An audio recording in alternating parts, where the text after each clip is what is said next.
ফেরাউনের কাহিনী কুরআন শরীফে এবং বাইবেলে বিশদভাবে বর্ণিত হয়েছে।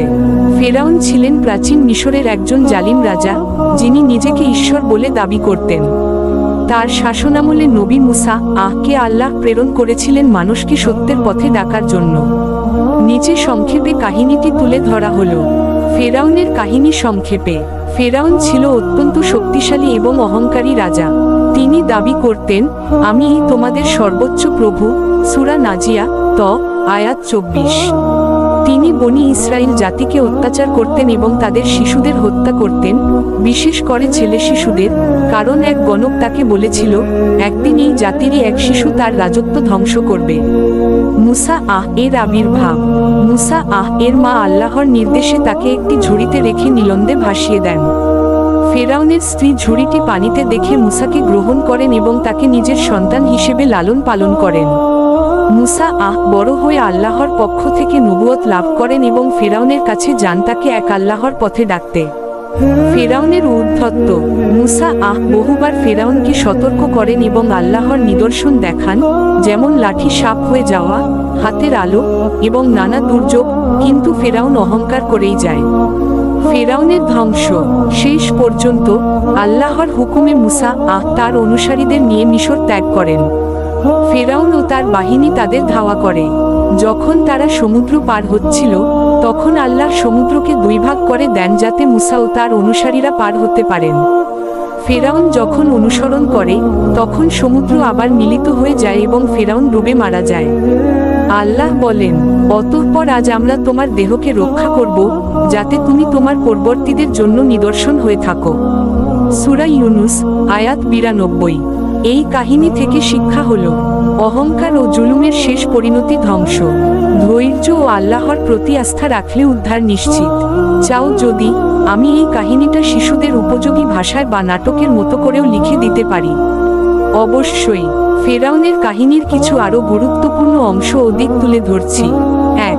মুসা এর নবুয়ত প্রাপ্তি ও মাদয়ান যাত্রা। মুসা একদিন এক মিশরীয়কে বাঁচাতে গিয়ে আরেকজনকে হত্যা করে ফেলেন। এরপর তিনি পালিয়ে যান মিশর থেকে এবং মাদয়ান নামক স্থানে আশ্রয় নেন। সেখানে তিনি এক বয়স্ক ব্যক্তির, অনেকে বলেন তিনি ছিলেন নবী শুআয়ব কন্যাকে বিয়ে করেন এবং অনেক বছর কাটান। এরপর একদিন তিনি তুর পাহাড়ের কাছে আগুন দেখতে পান। সেখানে তিনি আল্লাহর সাথে কথা বলেন তাকাল্লুম। এখানেই তিনি নবুয়তের দায়িত্ব লাভ করেন এবং ফেরাউনের কাছে ফিরে যেতে আদেশ পান। 2. ফেরাউনের দরবারে মুসা আল্লাহ মুসা কে তার ভাই হারুন কে সহচর হিসেবে দেন। তারা একত্রে ফেরাউনের দরবারে যান এবং বলেন, তোমরা বনি ইসরাইল জাতিকে মুক্ত করে দাও আর এক আল্লাহর উপাসনা করো। ফেরাউন মুসা এর কাহিনী শুনে হাসে এবং বলেন, তুমি কি সেই শিশু না যাকে আমি নিজের ঘরে লালন পালন করেছিলাম? তবে মুসা আল্লাহর নিদর্শন দেখাতে শুরু করেন। 3. জাদুকরদের সঙ্গে প্রতিযোগিতা। ফেরাউন বলেন, তুমি যদি সত্যবাদী হও, প্রমাণ দেখাও। মুসা তার লাঠি নিক্ষেপ করেন, তা বিশাল এক সাপ হয়ে যায়। ফেরাউন তৎক্ষণাৎ সেরা জাদুকরদের ডেকে আনে। জাদুকররাও সাপ বানানোর মতো জাদু করে, কিন্তু মুসা এর লাঠি তাদের সব সাপ গিলে ফেলে। তখন জাদুকররা বুঝে যায় এটি জাদু নয়, এটি সত্যিকারের ঈশ্বরীয় শক্তি। তাই তারা সিজদায় পড়ে যায় এবং বলে, আমরা ঈমান আনলাম মুসা ও হারুনের প্রভুর ওপর। ফেরাউন এতে ক্ষিপ্ত হয়ে তাদের হুমকি দেয়, তাদের হাত পা কেটে দেবে ও শুলিতে চড়াবে, কিন্তু তারা দিন থেকে সরে যায় না। 4. আল্লাহর পক্ষ থেকে গজব বিপদ। ফেরাউনের অবাধ্যতার কারণে আল্লাহ তার জাতির ওপর পাঠান বিভিন্ন আযাব। খরা, পঙ্গপাল, উকুন, ব্যাঙ, রক্ত, নদীর পানি রক্তে পরিণত হয়। প্রতিবার আযাব এলে ফেরাউন মুসা কে বলতো, তোমার প্রভুর কাছে দোয়া করো, আমি এবার বিশ্বাস করব। কিন্তু আযাব দূর হতেই সে আবার প্রতারণা করত। 5. বনি ইসরাইলের মুক্তি ও সমুদ্র বিভাজন। শেষে আল্লাহ মুসা কে আদেশ দেন তার জাতিকে নিয়ে রাতের আধারে মিশর ত্যাগ করতে। ফেরাউন তাদের পেছনে ধাওয়া করে। আল্লাহ তৎক্ষণাৎ সমুদ্রকে দুই ভাগ করে দেন। মুসা ও তার অনুসারীরা নিরাপদে পার হন। ফেরাউন ও তার সৈন্যরা যখন মাঝপথে যায়, তখন পানি আবার একত্র হয় এবং তারা ডুবে যায়। 6. ফেরাউনের মৃত্যুর সময় ঈমান আনা।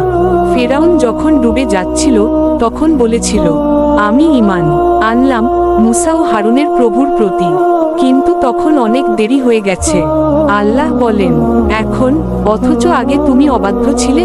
তার মৃতদেহ সংরক্ষিত রাখা হয় যেন তা ভবিষ্যৎ প্রজন্মের জন্য শিক্ষা হয়ে থাকে।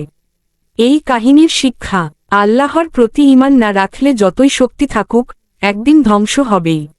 যারা ধৈর্য ও সত্য পথে থাকে তাদেরকে আল্লাহ মুক্তি দেন। অহংকার ও অন্যায় কখনো স্থায়ী হয় না।